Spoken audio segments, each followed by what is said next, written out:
Hey, what's up? It's JT on the line. I wanted to take this time to talk to you again. Now that I'm back from GCU, yeah, this is talking about the dissertation process. You know, I'm going through to become a doctor of psychology, and I'm going through the doctoral program at Grand Canyon University. And not too long ago, I shared with you the 5 days that it took when I was there at registry and all the different things that we shared. But before that, I told you that my whole plan is to have a conversation with you to share with the difficulties, the challenges that I face being a working dad with a family, with expectation and all the different jobs that I have to do in a regular day to day. And then to have to come home and make time to, do my schooling. And as I told you, I am now in my 10th, soon to be 11th class, and I am doing classroom now. I have about 4 or 5 more classes before I get into the writing process of the dissertation. And I will tell you, it is challenging. I will tell you that not every day you feel like writing, not every day you feel like reading, not every day do I feel like doing anything with the school, and that's even classwork itself. But because I have a drive and I have a committed family that supports me and encourages me, it makes the task a little easier.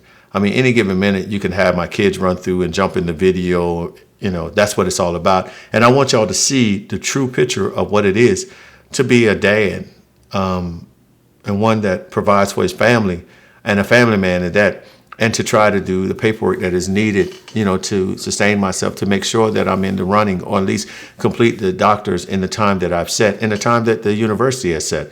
It's doable, but I just have to keep in mind that it's going to be a little more work than it would be if I didn't work. I have all day to study and to do research.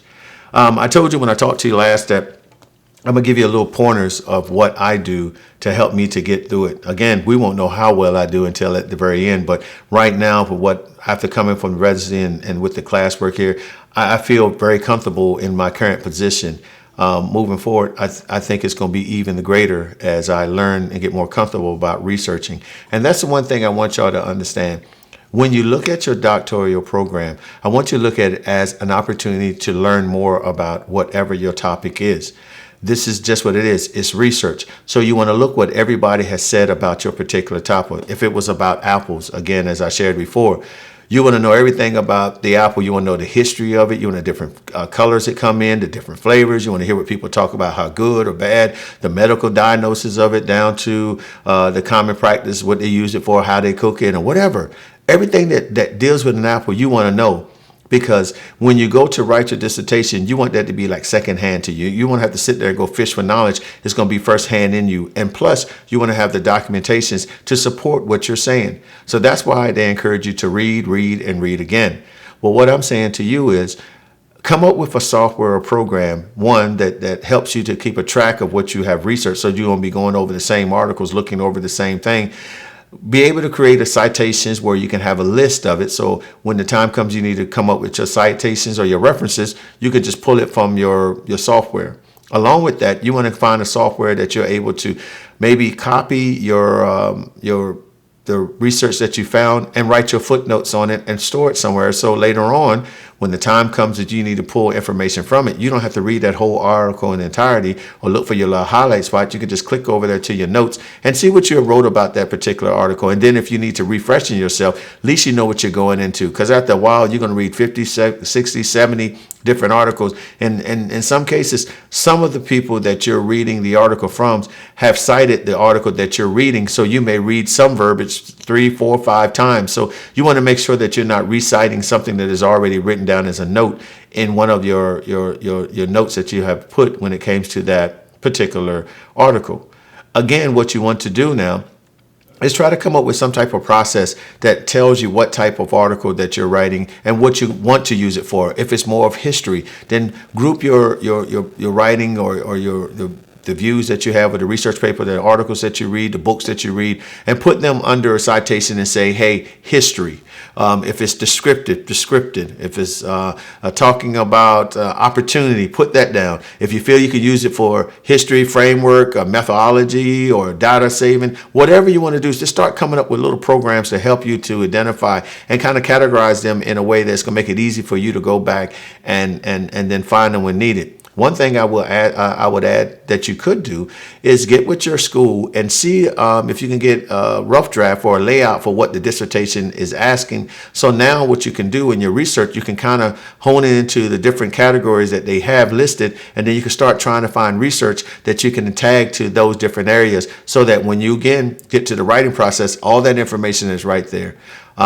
They have a program called Zotero, Zotero, and Medley that does just that. They give you the opportunity to save references and put them there, the article on this data processing program they have. They make citations for you. They make the references for you. And then they give you the opportunity to make notes in there. They may have other ones out there, but those two are free. You pick which one is best for you, or pick none of them. I hear people use Excel. They use different word programs. Whatever works for you, but find some type of system that will allow you to be able to store that data in a place where you can go back and grab it instead of having all these books walking around. Because when I first started, you all, I had paper after paper. I can show you paper after paper after paper after paper of articles. And I had books of it packed up here. I still got some that are printed here in paper form. But as I've learned of the different softwares that I mentioned to you all, I began to store it there. And it was easy for me to go back and read over it, highlight, and put it there. I have an iPad that I use a lot too. Sometimes I bring the articles, and because it has that pen option, it gives me the chance to write things down or write on that PDF. I just scribble my notes on it and I save it. You can use the note system on your iPad if that works for you. I'm not telling you the best way. I'm just telling you some options. I know there's probably plenty more, and there's probably somebody that could suggest some more. So if you have some ideas that you'd like to pass on down there in that comment section, hey, put it down there. Somebody may advance with this. Because remember, I'm just trying to help everybody that wants to know about this dissertation process to make it easier. I don't know everything, but I'm just going to tell you through my journey what works for me. With that being said, I want to come to this, and we'll continue to add pieces as I go on. Always remember this, you all. No matter what you're going through, no matter how complex your day come, if you have a family, find that time in that day to break away from all of this, take a breather and enjoy your family, enjoy your life, enjoy your time. Make time for yourself. Don't make this dissertation become your nightmare, because a lot of people will drop out because they get frustrated and aggravated with the fact of dealing with all the things and demands that is put on by this dissertation process. I want to let you know this. Here's a secret to you. 95% of the stuff that you're dealing with is all in your mind. It's not really what you see. You really don't know what to expect, but what you have heard of other people saying is this, is that, and this. And until you get into it, it's not really that. I'm just telling you. Because basically, think on this. For the first 2 years, you're going to be working with schoolwork. Yes, they're going to have different things they share with you, different things they may tell you to do towards leading you to the dissertation. But 9 times out of 10, you're just trying to deal with your schoolwork, the classroom work that you have. Later on, as you get closer to the process of where you're going to write, that's when they start honing in on some different things that you get. Like where I'm at now you start getting, hey, make sure you have this. Did you check this out? What about this? What about that? But I'm not stressed. I just know that there's things to be done. So it's a process, excuse me, but it's not that difficult. Just don't put too much in your mind. Hey, with that being said, I'm going to make this short and make it sweet. Hey, love you enough to tell you to keep pressing on. And always know, get some good support. You'll be all right. You'll make it. You just got to press through. So with that being said, have a great one. Talk to you soon. JT, and I'm out of here.